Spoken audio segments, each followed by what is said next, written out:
A'udzu billahi minasyaitonir rajim. Bismillahirrahmanirrahim. Assalamualaikum warahmatullahi wabarakatuh. Alhamdulillah wassalatu wassalamu ala Rasulillah wa ala alihi washabbihi wa mawalah, amma ba'd. Rabbana adkhilna mudkhala sidqin wa akhrijna mukhraja sidq waj'al lana min ladunka sultanan nasira. Qalu subhanaka la ilma lana illa ma'allamtana innaka antal alimul hakim. Usikum wa iyaya nafsi bitaqwallah faqad fazal muttaqun. Para hadirin, marilah kita mulai pembelajaran bahasa Arab pada kesempatan kali ini dengan sama-sama membaca basmalah. Bismillahirrahmanirrahim. Kajian kita pada pertemuan kali ini yaitu tentang al-jumlatu al-mufidatu wa ajza'uha, atau kalimat sempurna dan bagian-bagiannya. Sebelum kita memasuki kepada kaidah, marilah kita lihat al-amthilah atau contoh-contoh pada kalimat di bawah ini. Yang pertama, al-baitu jamilun, yang artinya rumah itu bagus. Al-madrasatu kabiratun, sekolah itu besar. Qara'a aliyun al-Qur'ana, Ali telah membaca Al-Quran. Ijlis, yang artinya duduklah. Ta'allamu, belajarlah kalian semua. Adhabu ilal madrasati, saya berangkat ke sekolah. Pada contoh-contoh ini, kalimat-kalimat ini, al-baitu jamilun, rumah itu bagus. Al-baitu yang berarti rumah, kemudian jamilun, bagus, ini tidak bisa berdiri sendiri, melainkan keduanya harus bersambung. Jadi al-baitu, misalnya rumah, ini tidak bisa berdiri sendiri, sehingga maknanya tidak lengkap. Rumah apa? Kemudian jamilun, bagus, ini juga tidak bisa berdiri sendiri, karena kita tidak bisa memahami bagus apanya, kecuali kalau dua kata ini digabungkan, yaitu al-baitu jamilun, sehingga mengandung arti rumah itu bagus. Kemudian al-madrasatu kabiratun, sekolah itu besar. Dua kata ini juga tidak bisa masing-masing berdiri sendiri, kecuali digabungkan al-madrasatu dengan kabiratun. Kalau al-madrasatu saja yang artinya sekolah, kita tidak bisa memahami sekolah apa, kabiratun juga besar apa, kecuali kalau sama-sama kata ini digabungkan sehingga mengandung pengertian al-madrasatu kabiratun, sekolah itu besar. Kemudian contoh ketiga, qara'a aliyun al-Qur'an, Ali telah membaca Al-Qur'an. Qara'a juga tidak bisa berdiri sendiri atau tunggal, aliyun, Ali, Al-Qur'ana juga Quran, kecuali digabungkan tiga kata ini sehingga menjadi satu susunan kalimat. Kemudian ijlis, ta'allamu, ijlis, duduklah. Ta'allamu, belajarlah. Sekilas bahwa kalimat ini atau kata ini adalah satu kata, namun sebetulnya ada dua susunan. Ijlis yang artinya duduklah, sebetulnya ada satu kata yang tidak terlafalkan, yang artinya ijlis anta, duduklah kamu. Ta'allamu, kemudian belajarlah, yang artinya belajarlah kalian. Belajarlah, ta'allamu yang terlafadzkan atau terlafadzkan, sedangkan kalian atau antum tidak terlafalkan. Adhabu ilal madrasati, kemudian adhabu juga tidak bisa berdiri sendiri, pergi misalnya kata ini, kecuali kalau disambung dengan kalimat yang lain. Sehingga dari contoh-contoh yang kita bahas atau kaji, bahwasanya kalimat di dalam bahasa Arab minimal tersusun dari dua kata atau lebih. Kalau satu kata itu tidak bisa menjadi sebuah kalimat yang sempurna. Maka dari contoh-contoh maka jadi contoh-contoh kalimat yang di atas, al-baitu jamilun, al-madrasatu kabiratun, qara'aliyun al-Qur'ana, ijlis, ta'allamu, adhabu ilal madrasah. Maka kalau kita melihat definisi dari kaidah al-jumlatu al-mufidatu, bahwa yang disebut kalimat sempurna atau disebut juga al-kalam dalam bahasa Arab, yaitu at-tarkibu, sebuah susunan, alladzi yufidu faidatan, yang bisa memberikan faidah tamatan, secara sempurna. Kemudian al-jumlatu al-mufidatu, kalimat sempurna, awil kalam, atau disebut juga kalam, qad tatarakabu, terkadang tersusun, min kalimataini, dari dua kata, wa qad tatarakabu min aktsara, atau lebih daripada dua kata. Wa kullu kalimatin, dan setiap kalimat, fiha, di dalamnya, tu'addu juz'an, dianggap bagian, minha, darinya.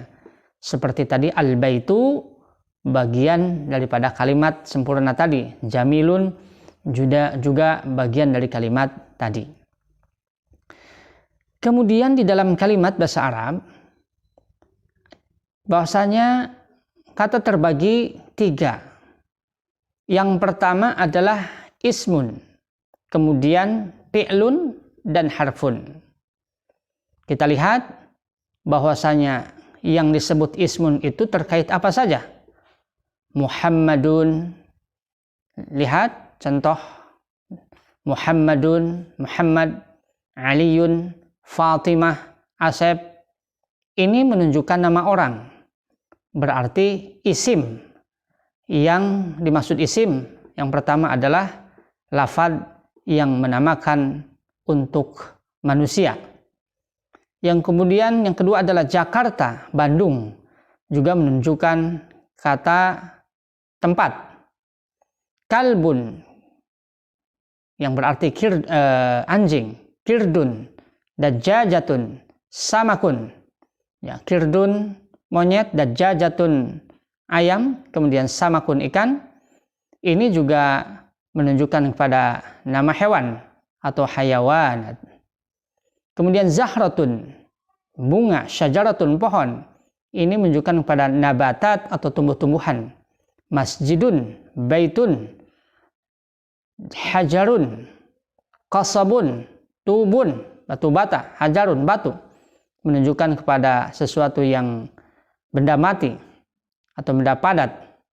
Sehingga isim adalah, kalau kita kembali pada kaidah, kullu lafdin yadullu ala insanin, setiap lafaz yang menunjukkan kepada insanin, nama manusia, au hayawanin, atau hewan, au nabatin, atau tumbuh-tumbuhan, au jamadin, benda mati, au makanin, tempat, au zamanin, waktu, au sifatin, kata sifat, au ayyisyai'in akhar, atau sesuatu yang lain. Sehingga inilah di dalam bahasa Arab disebut ismun atau kata benda. Yang kedua, fi'lun. Lihat contoh yang kita lihat, qara'a, ia telah menulis, kataba, ia telah qara'a, ia telah membaca, kataba, telah menulis, jalasa, ia telah duduk, dhahaba, ia telah pergi, ta'allama, ia telah belajar, istaghfara, kemudian ia telah memohon ampun. Kata telah menunjukkan sesuatu yang sudah dikerjakan atau dilakukan, artinya bentuk lampau. Kemudian yaqra'u, ia sedang membaca, yaktubu, ia sedang menulis, yajlisu, ia sedang duduk, yadhabu, ia sedang pergi, yata'allamu, ia sedang belajar, yastaghfiru, ia sedang memohon ampun. Artinya perbuatan ini sedang dilakukan. Iqra, bacalah. Uktub, tulislah. Ijlis, duduklah. Idhab, pergi. Ta'allam, belajar. Istaghfir, mohonlah ampun. Ini menunjukkan kata kerja atau kata kerja perintah, ya, kata kerja perintah atau yang akan datang. Dari contoh-contoh kata ini menunjukkan satu perbuatan, baik perbuatan yang telah dilakukan ataupun yang sedang dilakukan atau yang akan datang, disebut fi'il atau kata kerja. Maka dalam kaidahnya adalah al-fi'lu, bahwasanya kata kerja adalah kullu lafdin, setiap lafad yadullu, yang menunjukkan ala huduthi syai'in, pada kejadian suatu, fi zamanin khasin, waktu tertentu. Kemudian yang ketiga adalah harfun. Kita lihat min artinya dari, ila ke, an tentang, ala atas, fi artinya di, bi dengan, li menunjukkan kepemilikan, misalnya lil madrasati punya sekolah, lil ustadi punya ustad, ya, lil baiti punya rumah, wa artinya dan, summa artinya kemudian, hal artinya apakah, inna artinya sesungguhnya, dan masih banyak lagi. Kata-kata ini tidak bisa berdiri sendiri kecuali bersama yang lain. Misalnya tadi min artinya di, kalau disambung dengan madrasah, minal madrasah, dari sekolah. Min dari, kalau disambung dengan al masjidi, minal masjidi artinya dari masjid, baru bisa dipahami. Sehingga al harfu atau huruf kita definisikan kullu lafdin, setiap lafad, la yadharu ma'nahu, setiap lafad yang tidak jelas artinya, ma'nahu, kamilan secara sempurna, illa ma'awirhi, kecuali bersama yang lain. Baiklah, hadirin yang berbahagia, itulah ulasan tentang kalimat yang sempurna dan bagian-bagiannya, dari contoh-contoh kemudian sampai kepada kaidah. Untuk menambah pemahaman yang mendalam, menguji pemahaman kita, di bawah ada tamrin 1 dan 2. Adapun yang tamrin yang pertama, ayin, tentukan, al-isma mana isim, al-fi'la mana fi'il, al-harfa mana huruf, minal kalimatit taliyah, dari kalimat-kalimat di bawah ini. Yang pertama, alhamdu, contohnya. Kalimat alhamdu ini termasuk isim, fi'lun atau harfun, yaitu isim. Li artinya milik, termasuk isim, fi'lun atau harfun. Harfun. Allahi, isim, fi'lun atau harfun. Isim. Rabbi, isim, fi'lun atau harfun. Isim. Al-alamina, yaitu seluruh alam, isim atau fi'lun atau harfun. Isim. Maka kita akan bisa menentukan mana isim, fi'lun atau harfun setelah kita mengetahui arti daripada kata itu. Begitu juga yang kedua, dzalikal kitabu, dzalika apakah termasuk isim atau fi'lun? Kemudian al-kitab termasuk isim, fi'lun atau harfun? La isim, fi'lun atau harfun? Raiba isim, fi'lun atau harfun? Dan selanjutnya. Ini poin tamrin yang pertama, yaitu untuk menentukan mana yang termasuk isim, mana yang termasuk fi'il, dan mana yang termasuk harfun. Kemudian yang kedua, tamrin yang kedua, ajib hadhil as'ilat at-taliyah, jawablah pertanyaan di bawah ini. Ma ma'nal jumlah mufidah, apa artinya kalimat sempurna? Yang kedua, udhkur ajza'aha wa bayyin anwa'aha bitamthili, sebutkan pembagian kalimat sempurna itu dan terangkan jenisnya dengan contoh.